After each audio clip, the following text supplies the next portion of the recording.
రెండవది ఆ ఆ నీలం కాస్త నల్లుపోయిందనుకోండి, వికృత రూపంగా మారిపోతాడు. మర్డర్లు చేస్తాడు, మానభంగాలు చేస్తాడు, ప్రేరేపిస్తాడు, దొంగతనం చేయమంటాడు, మానభంగం చేయమంటాడు. దాని కారకుడు వాడే మళ్ళీ.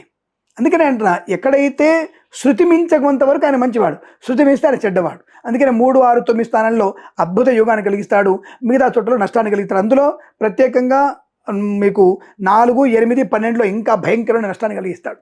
కాబట్టి ఆ వ్యక్తితో చాలా జాగ్రత్తగా ఉండాలి. అంటే ఆయన 420 kV వాట్ దగ్గర మనం ఎలా ఉంటాము, 420 లైన్లు ఉన్నప్పుడు, వైర్లు ఉంటాయి, కరెంట్ దిగినప్పుడు ఎంత దూరంగా ఉంటాం మనం, అంత దూరంగా ఉండాలి ఆయనకి మనం.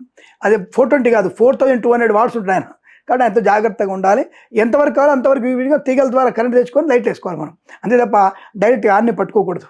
కాబట్టి మాడి మాసి అయిపోతాడు. కాబట్టి శనైశ్వరుడు కూడా ఇక్కడ యోగాన్ని కలిగించేవాడు. కాబట్టి ఆ శనైశ్వరుడు ప్రీతి కొరకు ఇప్పుడు మీకు 7 వారాల వ్రతం చేస్తారు మీరు, 7 వారాల వెంకటేశ్వర స్వామి వ్రతాలు చేస్తారు, 7 వారాల శనివారం వ్రతాలు చేస్తారు. శనివారం వ్రతాల్లో కూడా మీరు వెంకటేశ్వర స్వామికి 100 నైవేద్యం పెట్టాలి, కంపల్సరీ పెట్టాలి.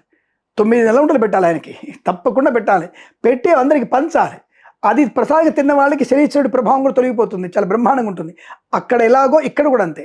ఆ సంపత్ గౌరీ వ్రతం దగ్గర కూడా శనైశ్వరుడి పీడ కొరకు మీరు ఆ నల్ల ఉండలతో బెల్లంతో చేసినటువంటి ఆ ఉండలు పెట్టి నైవేద్యం పెట్టి ఇవి కూడా మనం తింటే అద్భుతమైనటువంటి శనైశ్వరుడు అనుగ్రహాన్ని పొందు. అందుకే సంపద గౌరీ వ్రతం అన్నారు. అంటే అక్కడ సంపద ఇచ్చేవాడు వాడు కూడా ఉంటాడు. జన్మ జాతకంలో మీకు చాలామంది తెలియదు, ప్రతి జాతకంలో కూడా దశమ లాభాధిపతి శనే, డబ్బులు ఇచ్చేవాడు ఆయనే. ద్వితీయాధిపతి శుక్రుడు. మిగతా వాళ్ళందరూ అనుకుంటారు శని ఎప్పుడు నష్టం అంటాడు. కార్యసిద్ధిని కలిగించేవాడు, కార్య అవలంబన చేసేవాడు, మంచి ఉద్యోగాన్ని ఇచ్చేవాడు, ఉద్యోగంలో కీర్తిని ఇచ్చేవాడు కూడా శనీశ్వరుడే. ఆ కీర్తి వల్ల, శ్రమ వల్ల లాభాన్ని ఇచ్చేవాడు కూడా శనీశ్వరుడే.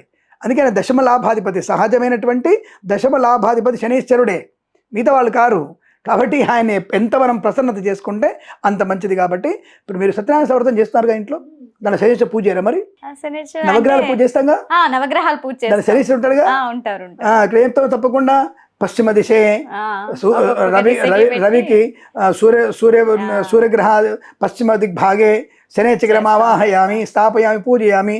వ్రతం చేసుకున్నప్పుడు శని పూజ చేసినప్పుడు అక్కడెక్కడ చేస్తాం మనం ఆలోచించండి.